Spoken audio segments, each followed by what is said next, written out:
તો બનાસકાંઠાના મુખ્ય મથક પાલનપુરમાં નગરપાલિકાના નબળા આયોજનના કારણે સરકારી નાણાંનો ધુમાડો થઈ રહ્યો છે। શહેરીજનોની સુવિધા માટે સિટી બસ સેવા તો ઊભી કરવામાં આવી છે, પરંતુ 2 મહિના વીત્યા છતાં પાલિકા તેનું સુચારું આયોજન કરવામાં નિષ્ફળ રહી છે।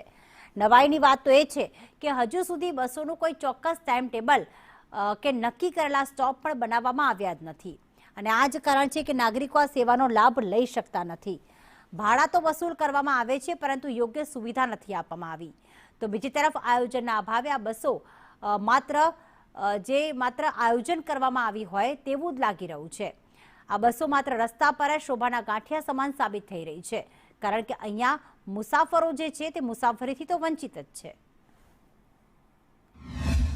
શરૂઆતમાં 4 બસથી શરૂઆત કરવામાં આવી હતી અને અત્યારે જે ટેન્ડરમાં જે નક્કી કરવામાં આવ્યું છે તે મુજબ 9 બસની સેવાઓ ચાલુ કરવામાં આવેલી છે। જે ટાઈમ ટેબલની જ્યાં સુધીની વાત છે, જે રૂટ નિયત કર્યા હતા જે તે વખતે તે રૂટ ઉપર તમામ બસો કાર્યરત થયેલી છે અત્યારે। અને જે તે વખતે જે નિર્ણય કરવામાં આવ્યો હતો કે એજન્સી એક સોફ્ટવેર તૈયાર કરશે, એપ્લિકેશન તૈયાર કરશે, તે એપ્લિકેશન હાલ પ્રોસિજરમાં છે।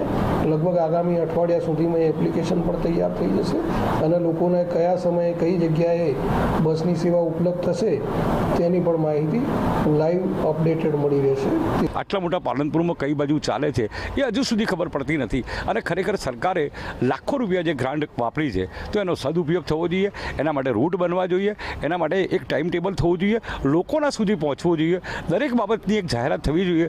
એમને જે પ્રિન્ટ આઉટ કે પ્રેસ આઉટ કે મીડિયા દ્વારા પણ એમને લોકો સુધી જાણ કરવાની જરૂર છે કે ભાઈ આ સિટી બસ ચાલુ કરી છે। સ્ટેન્ડ ક્યાંય જોવા મળતા નથી, શું કહે છે? સ્ટેન્ડની વાત કરો તો સિટી બસ જોવા નથી મળતી। પાલનપુરમાં રિક્ષા ચાલકોની ઉઘાડી લૂંટ વચ્ચે જ્યારે નગરપાલિકાએ જાહેર કર્યું કે સિટી બસ સેવા શરૂ થશે તો નગરજનો આનંદિત થઈ ગયા હતા, પરંતુ પાલનપુરના નગરજનોની કમનસીબી છે કે સિટી બસ સેવાનું અણઘડ આયોજન નગરપાલિકાએ કર્યું છે।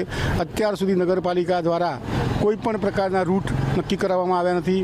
બસો જે નવ મૂકવાની વાત હતી એ પણ મૂકવામાં આવી નથી, અને આડેધડ બસ સ્ટેન્ડ સિટી બસો ફરે છે, ખાલી બસો ફરે છે, કોઈ પ્રકારનું આયોજન નથી। અને સરકારે તો લાખો રૂપિયા ગ્રાન્ટ ફાળવી છે, અને નગરપાલિકા પણ મેં સાંભળ્યા પ્રમાણે મહિને 30 થી 40 લાખ રૂપિયા એજન્સીને ચૂકવે છે, પરંતુ એ પૈસા એજન્સી કમાય છે, પરંતુ મુસાફરોને આજ જીવન